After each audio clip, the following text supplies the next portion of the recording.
Hello, everybody. Hi. My name is Eduardo Marques. I'm a professor at the department, and I'm going to be talking to you about research funding. At least this was what I was hired to do. Although I have still doubts about the way to organize this speech, and I decided to be completely honest with you and dialogue with you, considering this topic, actually, research funding. And my doubts are, well, I'm a professor at the department. I am a researcher at the Center for Metropolitan Studies, which is a CPG center financed by FAPESP. In a moment, I'm going to tell you more about this. And I'm also the present coordinator of of political science inside FAPESP, of the area of the discipline of political science within FAPESP. So, and my doubts are connected to the fact that I'm not completely sure if I should tell you about research funding in general, if this was really useful for you. At the same time, it makes no sense of saying something about research funding at FAPESP in São Paulo, because only the persons who are in institutions in São Paulo may get money from FAPESP. So for the persons who study in other states of Brazil or abroad, it makes no sense. So I decided to organize this as a dialogue in which I'm going to present more or less my trajectory, which is not exactly very common or traditional, institutionally and thematically, explain how research, how my research was funded through the years, and at the end, talk about research funding by FAPESP and also by other Brazilian agencies, and how different types of research fundings exist and everything. And you are completely free to ask me questions, and I think these questions may guide this presentation more. This is the reason I'm defining this as a dialogue, because it's not really clear to me what would be more useful for you in terms of information on research funding. Okay. Well, starting by my trajectory, which is really unusual. I'm from Rio de Janeiro, which is not exactly unusual, but I'm trained in the undergrad as a historian and hydraulic engineer. Which is really unusual, a strange thing. What this guy is doing here has nothing to do with hydraulic engineering, and I did hydraulic engineering and history at the same time. Then I decided to go to, there are lots of details on this, but I'm jumping the details because to focus on the research funding itself. Then I went to a master program in cities and planning at the Federal University of Rio de Janeiro, funded, and my research was funded by a federal agency, by CAPES. In this particular period, CAPES had a huge problem because it was the agency itself was extinguished by the federal government, then was reorganized by the federal government. This was during the Collor administration, and for a period I stayed with no fellowship at all. Everybody stayed with no fellowship in Brazil. Then I applied to the local state of Rio de Janeiro agency, FAPERJ, which is a nightmare, but it's really something that happens in several states of Brazil, in which the state level agencies do not have enough funds and do not have a clear flow of money in the budget, earmarked money in the state budget to give fellowships. So they give the fellowships, and then later they do not have money to pay the fellowships. And this happened with FAPERJ for a while, and I started to work, and that was and it was a very long master because I'm quite old, and the master courses in that period lasted for 3 years and a half, 4 years, and I ended my master's. The funding of the end of my master's was funded by work because I was working at municipalities, at municipal government, municipal level governments. Then I went to a PhD at Unicamp. I came to São Paulo, went to a PhD at Unicamp. The funding was really the same kind of funding at the beginning. I had CNPq fellowship for the PhD, which is something that you already know a lot. This depended.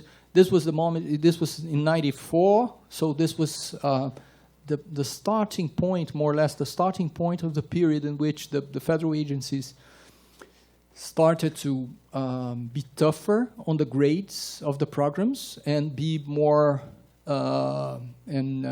Ask for more productivity and everything for maintaining the fellowships.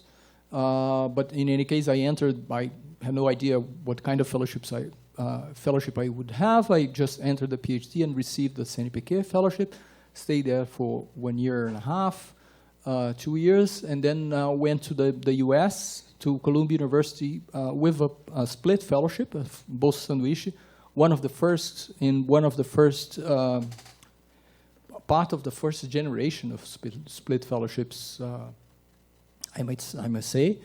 The split fellowship for the persons who are not Brazilians is a smart move, smart invention of the Brazilian research funding agencies, because instead of funding people to stay abroad for the whole PhD, they reduced a lot the amount of money that is available for full PhDs abroad, and in large created a different program in which the students have their PhDs here and stay for a period of research in foreign universities from initially 6 months to 2 years, and now more clearly up to 1 year.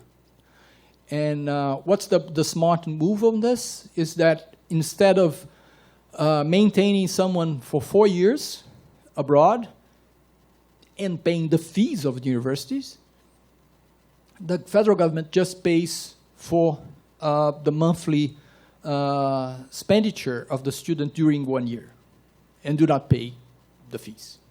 Okay, so this was something that was, and it's a great program because it's much cheaper.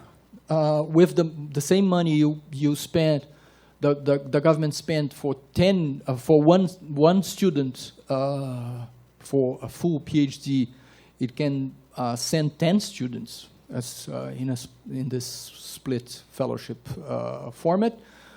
But the foreign universities have to be agreeing with this, and it's for the first generation.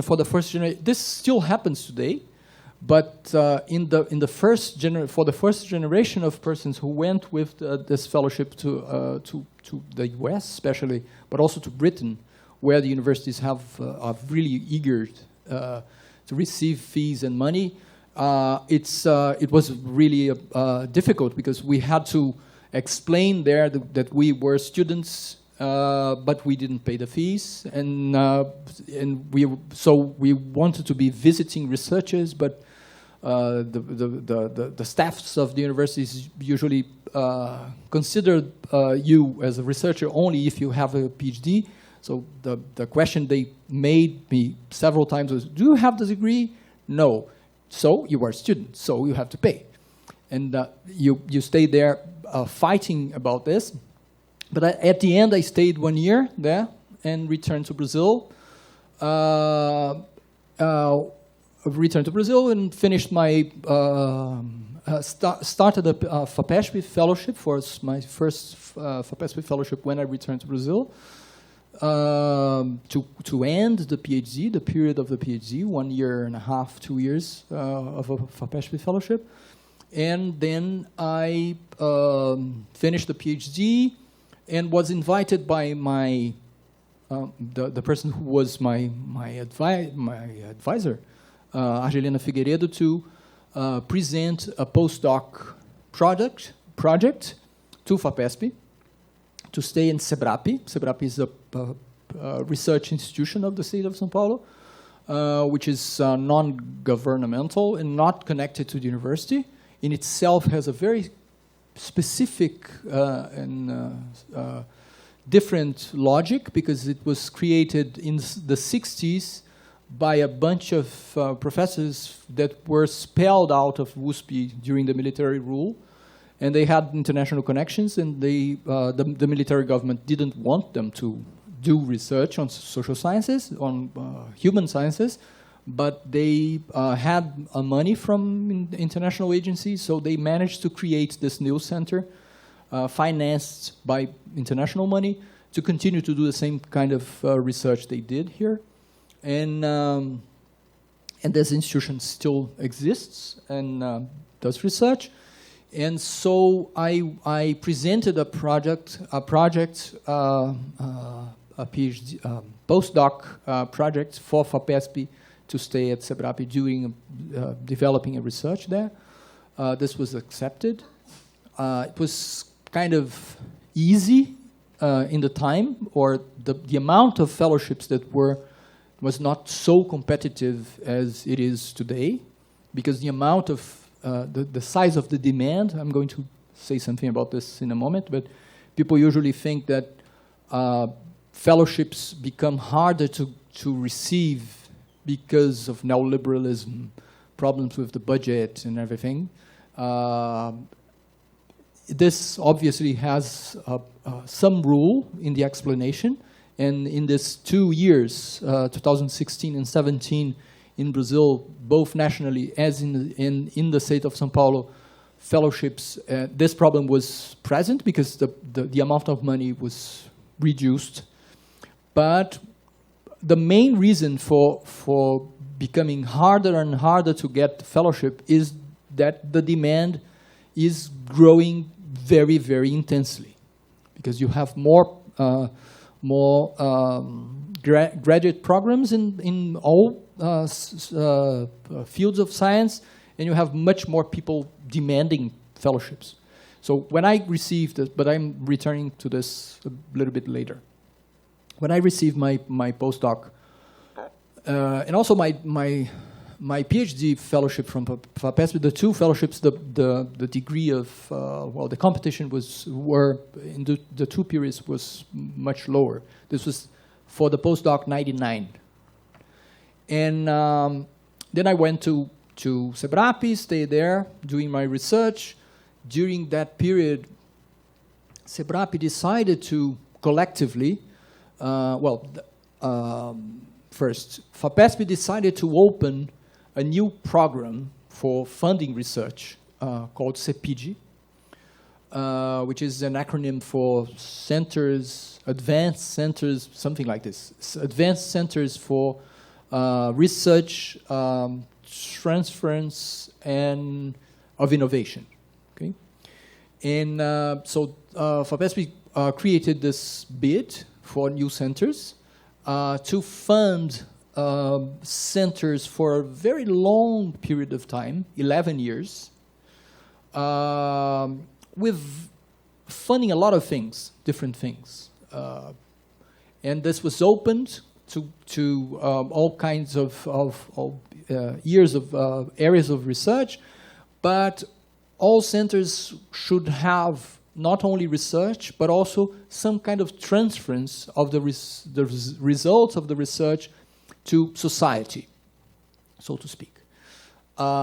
because, so to speak, because society means different things depending on the kind of center that you work on. This model was imported from a very successful experience in the US during the 70s, in which the National Science Foundation created a bid for projects on innovation in certain areas, and with transference of knowledge to the industry.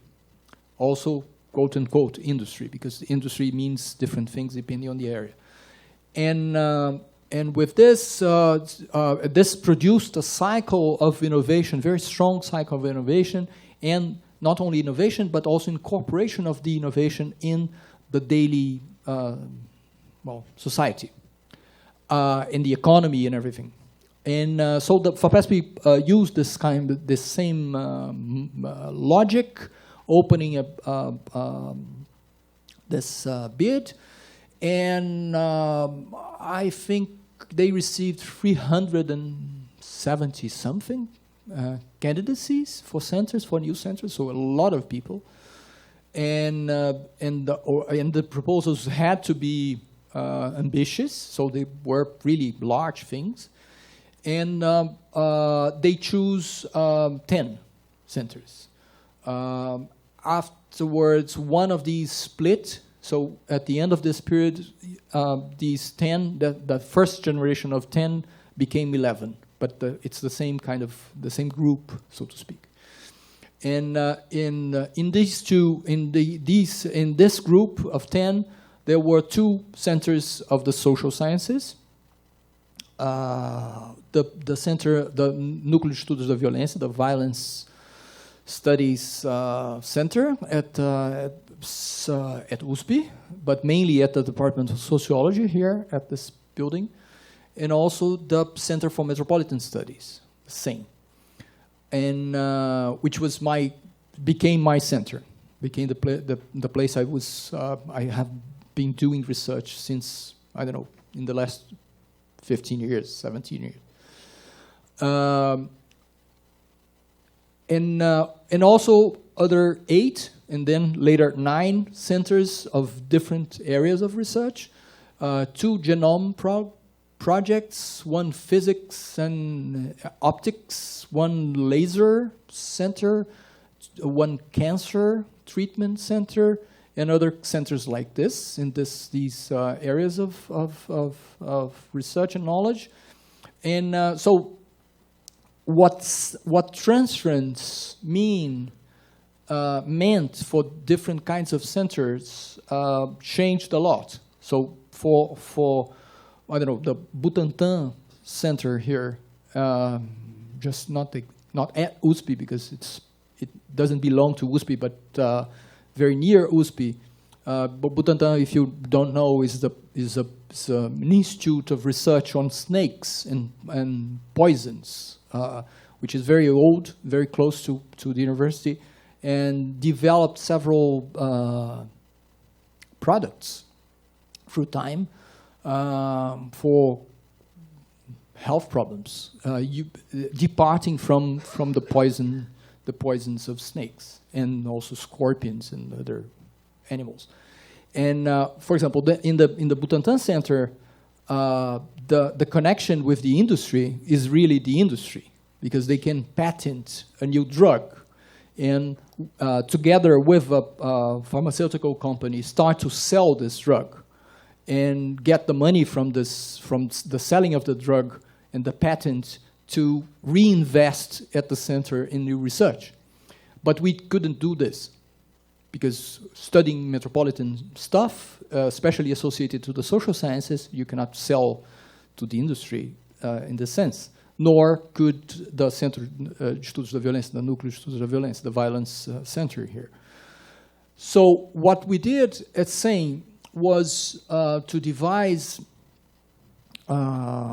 we discussed a lot what we consider to be the role of this kind of new research center for society, what could be for society our role, considering metropolitan and urban studies. And we decided, we got to the conclusion that this was providing data entrainment for the use of this data for studies associated on the academia, but also on the public service associated to urban subjects, urban themes. So at the very beginning of the center, for example, the GIS databases of the census, of the Brazilian census, of the 91 census, in 2001, the 91 census geographical information of the census were not delivered by IBGE, by the National Bureau of Statistics, Brazilian Bureau of Statistics, but they could be bought at a private company, the same database that IBGE didn't allow you to have, for 30,000 reais. Okay? The municipality of São Paulo didn't allow you to have the street map of São Paulo, an addressable street map of the municipality of São Paulo, but you could find this, strangely enough, this database in another private company sold by 20,000 reais. So we decided to start by breaking this monopoly over, the private monopoly over public databases. Buying, digitalizing, organizing, superposing, and giving for free databases on, originally GIS databases on São Paulo, but this grew bigger, and now we have a huge amount of databases that can be downloaded from the website, okay? For example, you can download the Brazilian census, the microdata of the Brazilian census since 1960.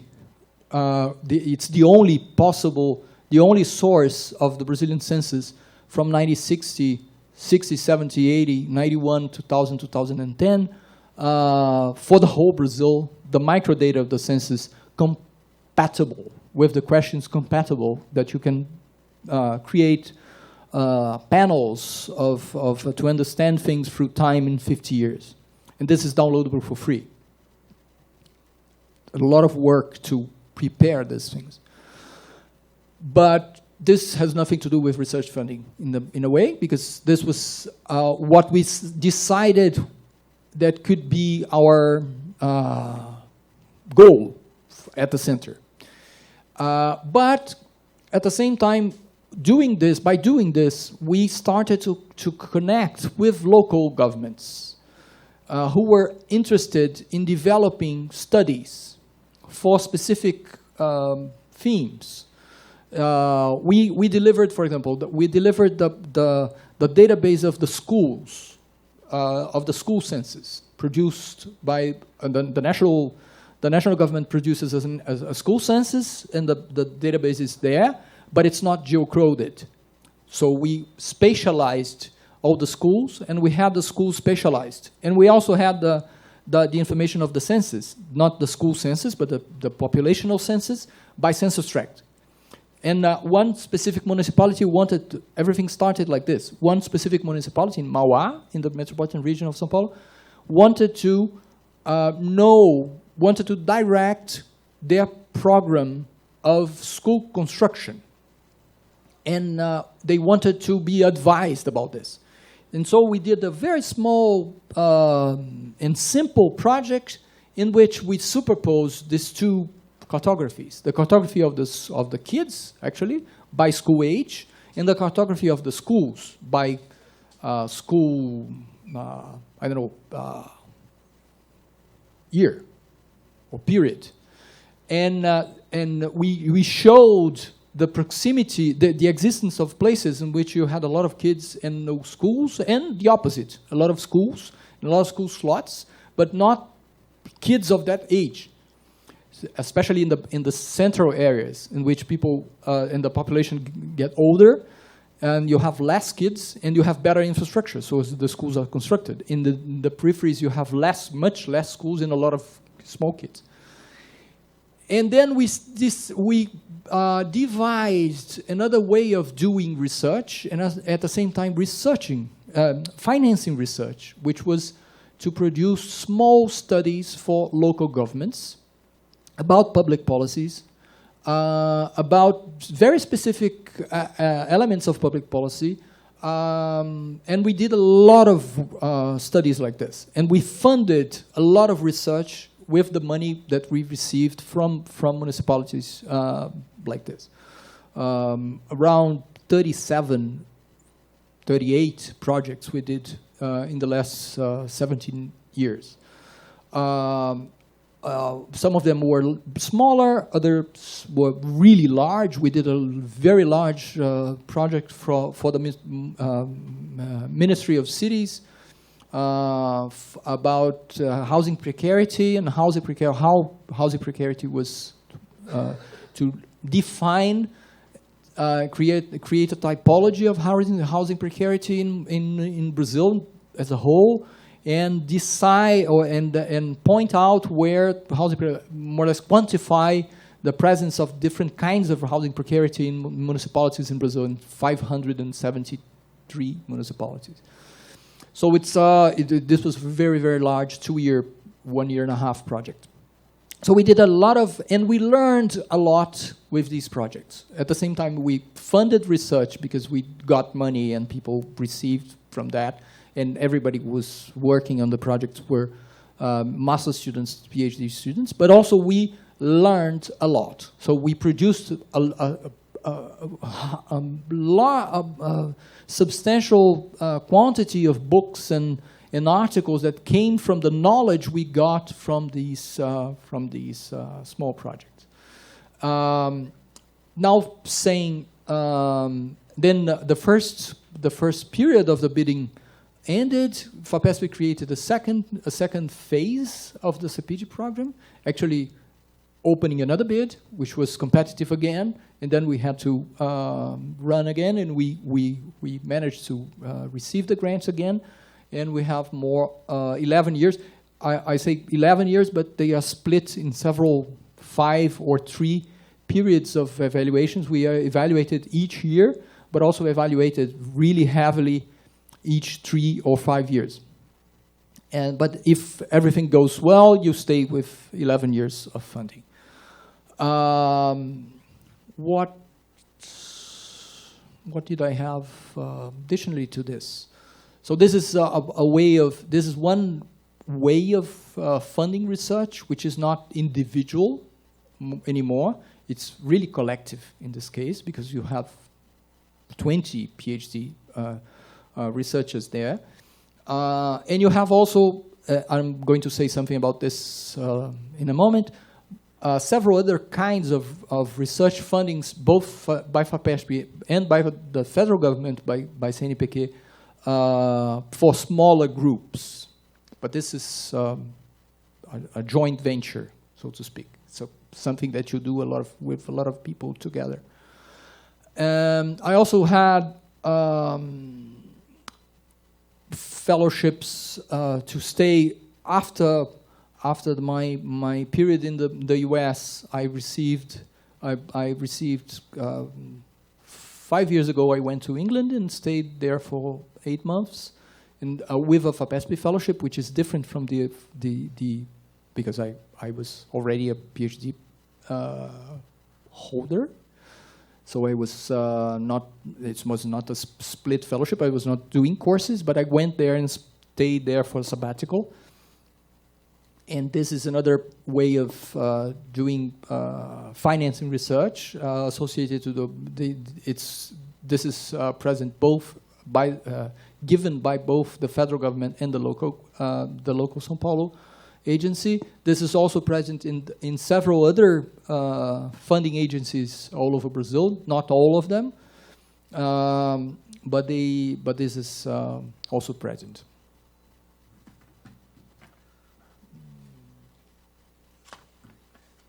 Maybe this is more or less what I had to say about or following my trajectory.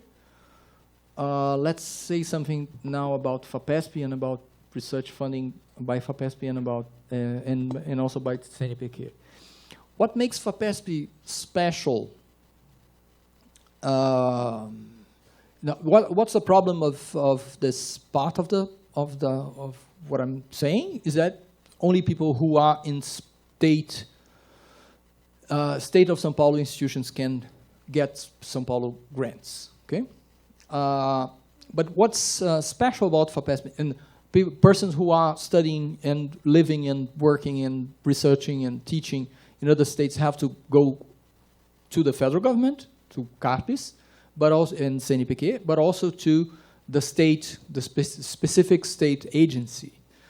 And what makes FAPESP different from the other agencies is two things, I think. There are other very important agencies in other states also, but FAPESP is the most important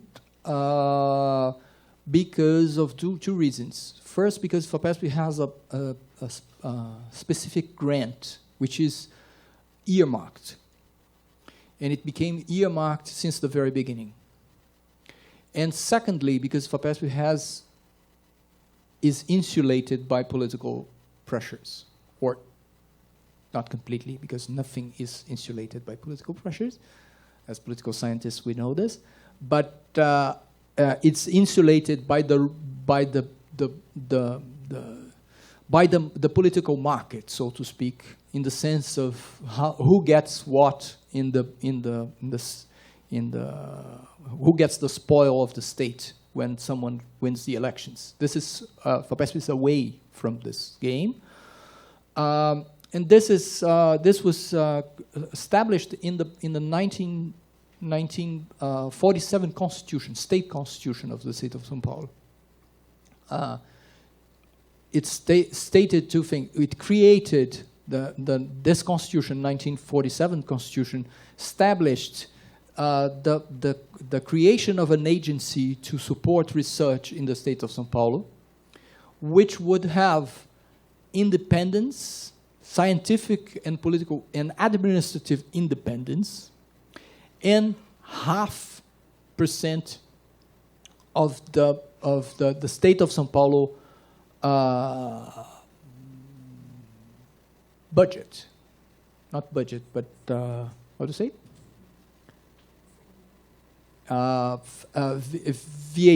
VAT tax. Okay, so the combination of so 0.5% of the VAT, which comes from the industry, and São Paulo is very, very strong for the industry, and at the same time independence of administrative and scientific independence. Okay, the Constitution created this, but as we also know as political scientists, law and normative things such as constitutions do not do anything. They start processes in which a lot of things have to be done to become public policy. And so it was only in '61 that the governor of São Paulo ordered the creation of the agency. And this was also happened only 1 year later, in '62,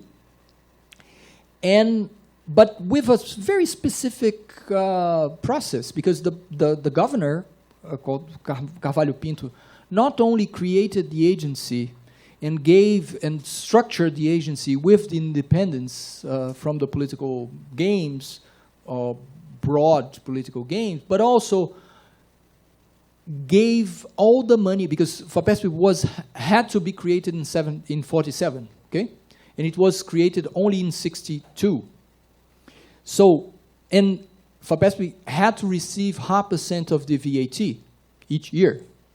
So what Carvalho Pinto did was create the agency and give all the money that the state of São Paulo owed to FAPESP during these 14 years. So FAPESP, he received an endowment that was more or less the size of these 14 years of the money that the agency didn't receive because it didn't exist. So this created how to say this,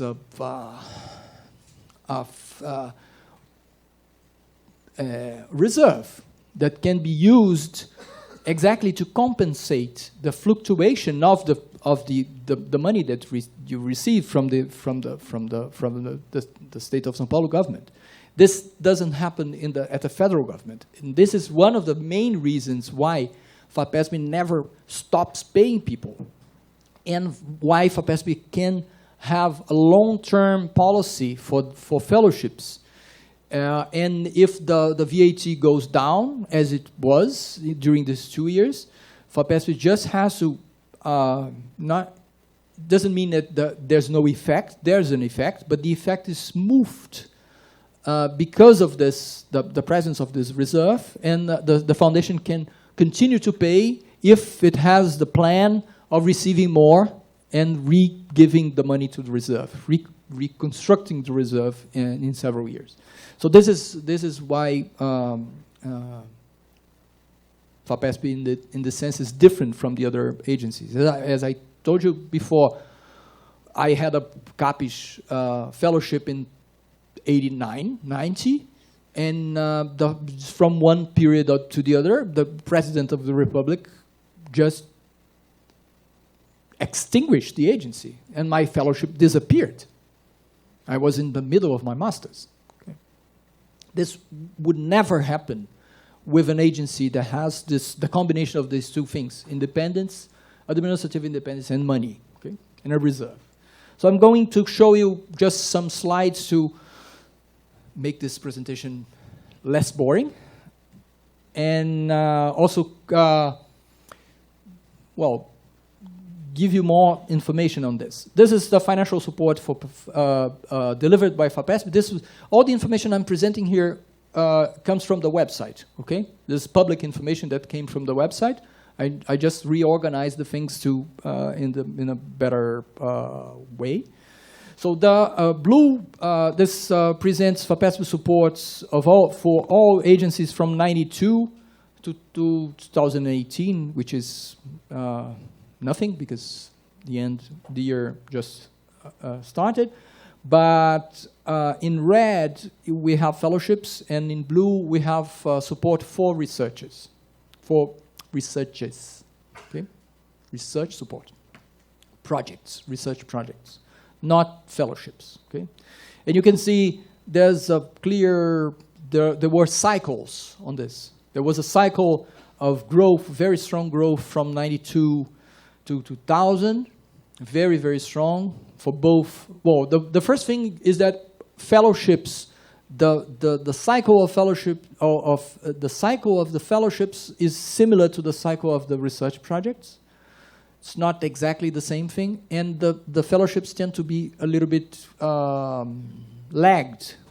The peak is some years after the peak of the research projects. Okay, but the cycles tend to be the same. So you had a very intense increase from the beginning of the 90s to 2000. Then you had a decrease, important decrease at the beginning of the 2000s. Then you had a new increase from 2005 to 2012, and then you had the effect of the crisis in recent years. And in the last 2 years, more or less, the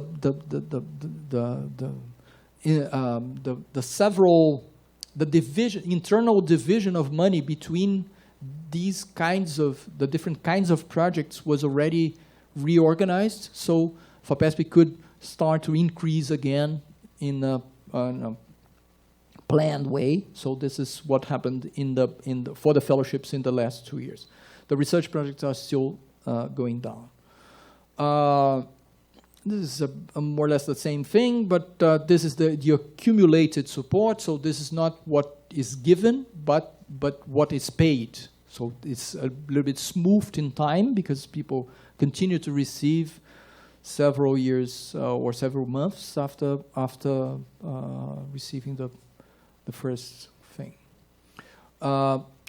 Only to give you an idea, at present FAPESP has, in political science and international relations, 32 individual research projects.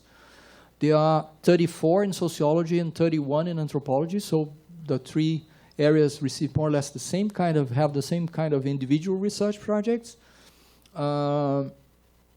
we had two CEPIDs in the social sciences. One of them in political science, not exactly political science, but political science / sociology / urban studies / anthropology, but another one in sociology. 36 thematic projects. In this case, political science is much more prone to receive this kind of project. This is interesting because when I was preparing this at the website, looking at the website, I was wondering why different disciplines have ways of organizing, because this is not this does not present any skewedness of the approval. This presents skewedness of demand. So political science likes much more thematic maps than the other disciplines. And because we have 36 thematic projects, sociology has only 21 and anthropology 24, but we have just 4 young researchers, which is a smaller thematic, so to speak. A thematic which is led by someone younger, okay? Against 13 in sociology and 15 in anthropology. So the way, there's something on the way people organize their heads and the way they collaborate in the 3 disciplines that produce different kinds of projects.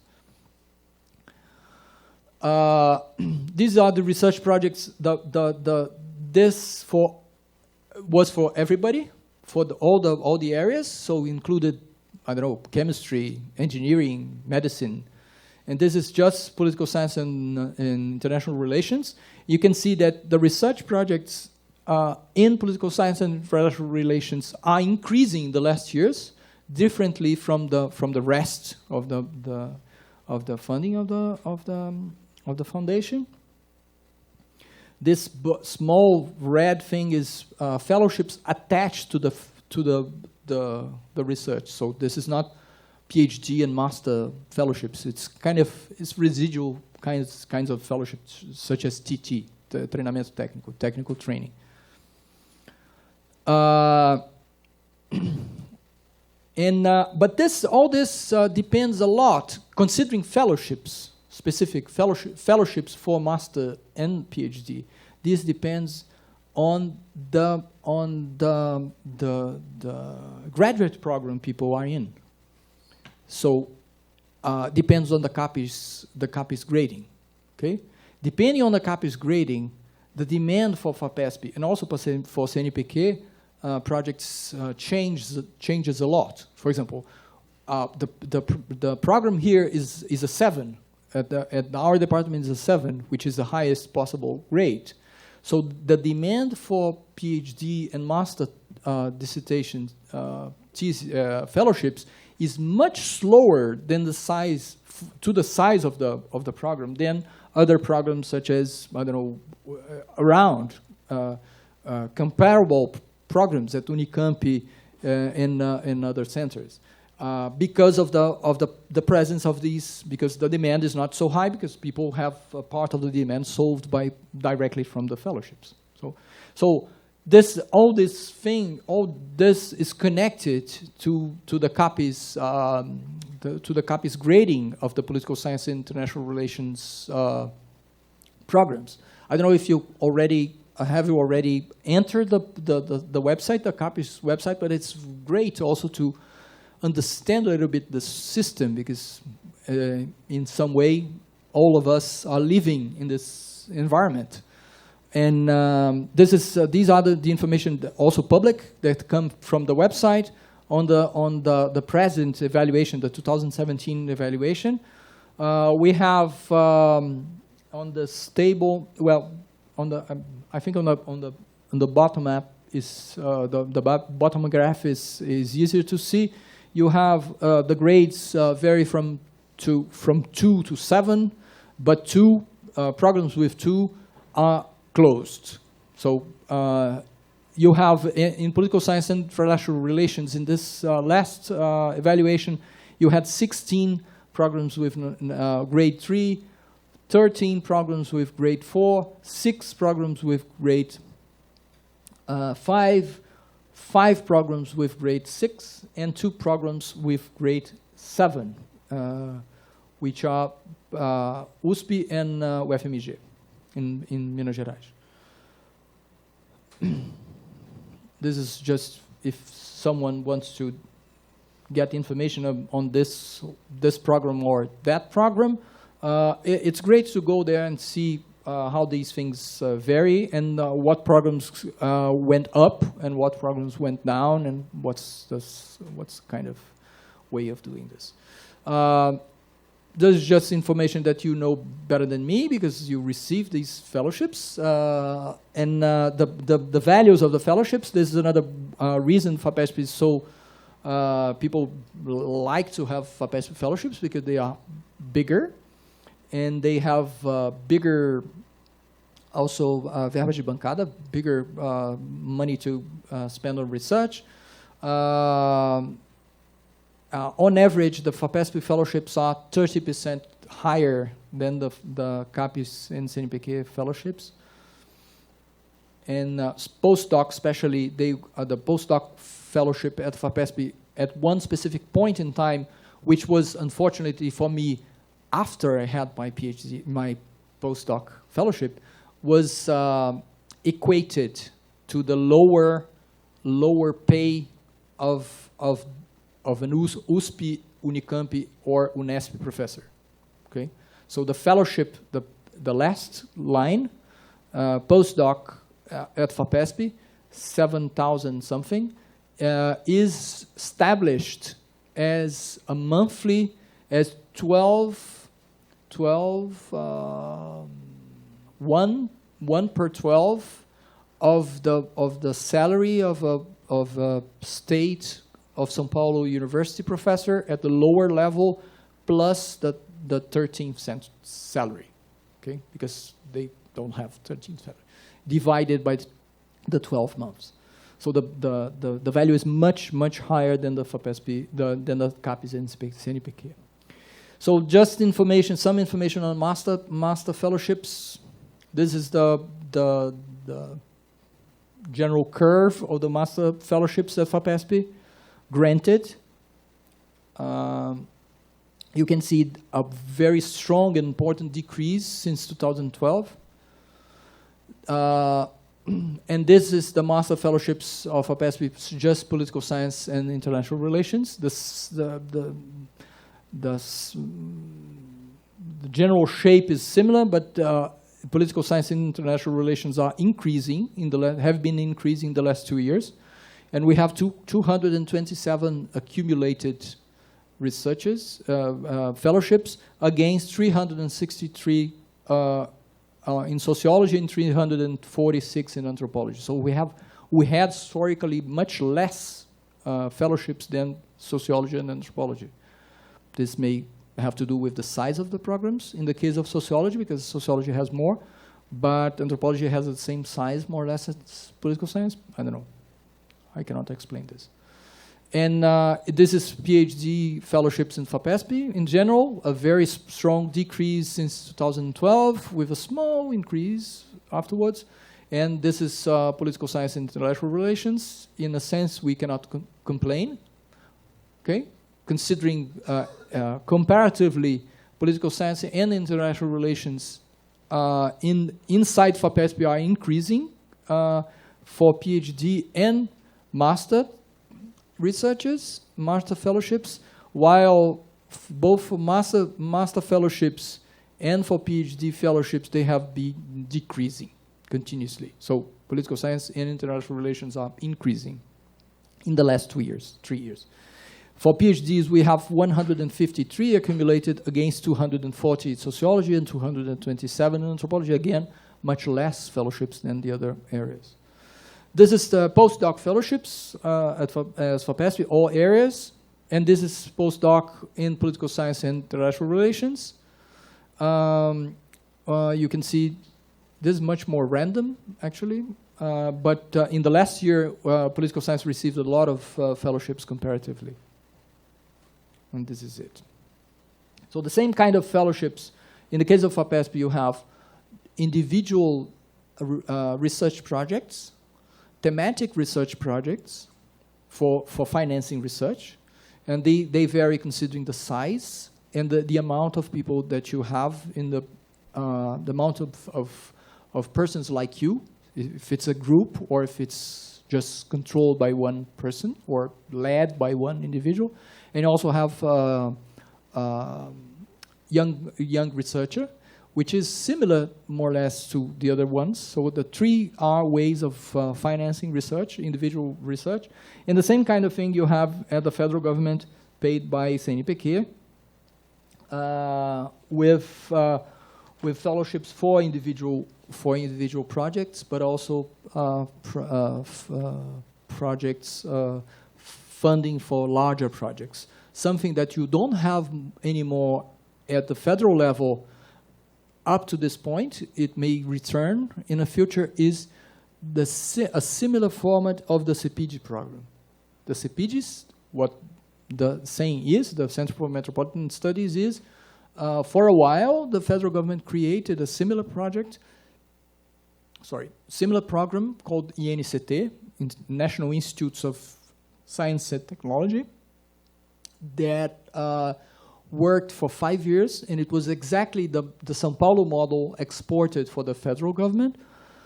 Was created while Zago, Marco Antônio Zago, the ex-president of USP, the guy who just stepped out of in the 1st of January.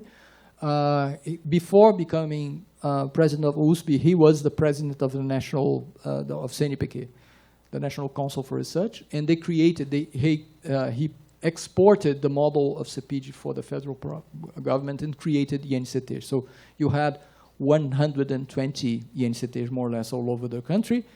But they are declining very strongly as INCTs because the money does not exist anymore, and well, the program is in the same kind of vacuum that the federal government is for everything.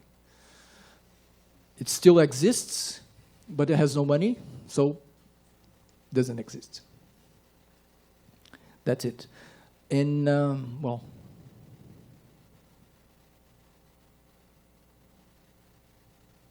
To the floor.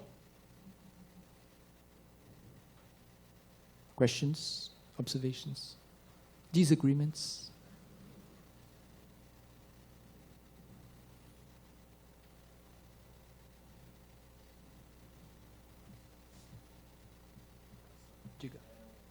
There is other possibilities of receiving grants like private funds or international funds that we can make here in Brazil? Yes, there are. Private funds, I'm not really very expert on them. But it's possible. It's not impossible. I would say that this depends on the area of research and the private, whatever. We don't have this culture, so to speak, in Brazil. So you have to do something that is important to someone who has money, and then they will finance your research. But this is not something that has a